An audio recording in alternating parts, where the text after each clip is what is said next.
At the edge of a quiet valley, where a tall mountain cast its long shadow every evening, stood a small clay house with cracked walls and a tin roof. The house was old, but it had survived storms, heat, and time, just like the people who lived inside it. An elderly couple lived there. The father's name was Rashid. His back was bent with age, but his hands were still strong, shaped by years of farming. The mother, Salma, had soft eyes and silver hair always tied neatly behind her head. She spoke gently, but her words carried wisdom. They had 2 children. Their daughter, Amina, had gone to the city years ago.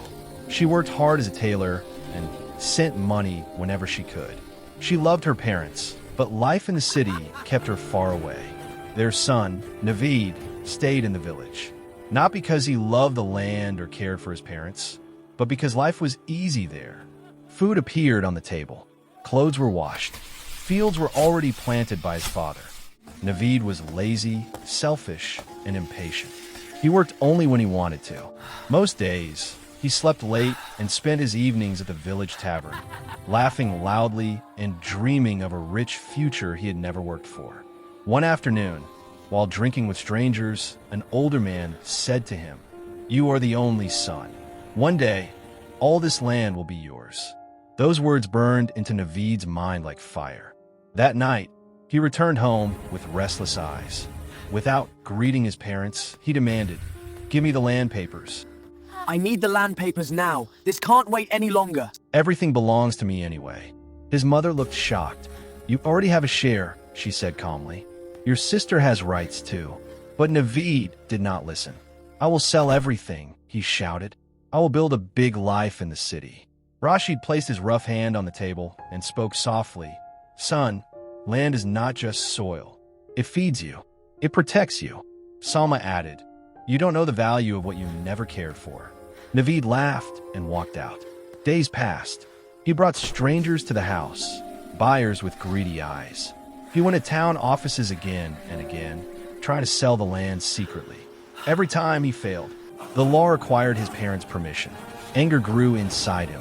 One dark night, while his parents slept, Naveed opened the wooden box where important papers were kept. As he lifted it, his mother woke up. "Where are you taking that?" she asked, her voice shaking.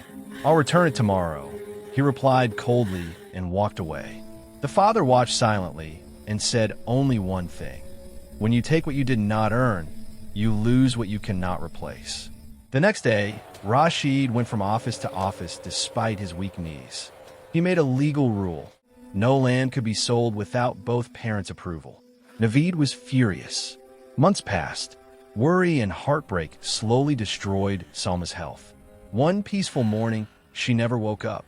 Rashid buried his wife with his own hands that a few weeks later, during heavy rain, Rashid went out to fix the water gate protecting the fields. That night, he never returned. Now Naveed was alone. Now the land was truly his. Blinded by pride, he sold everything. The fields, the yard, the house. He dreamed of building a grand life, but built nothing. Money disappeared faster than it came. Friends vanished. Taverns closed their doors to him. Soon, he had no roof, no food, no respect. People pushed him away. He destroyed his parents. They whispered. He slept on cold porches with a torn sack as a blanket. Hunger twisted his stomach. Illness weakened his body. At last, with nothing left, he packed a small bag and left the village before sunrise. "I will earn what I never valued," he whispered. He worked in distant towns, carrying stones, washing floors, mixing cement. His hands became rough and bleeding. His body aged quickly.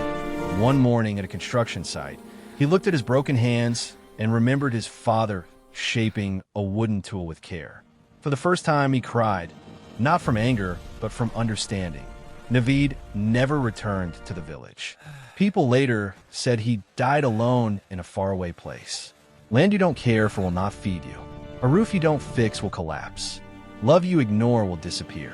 Many people lose blessings not because they are poor, but because they do not value what they already have. Work for what protects you. Care for what feeds you. Love before it's too late.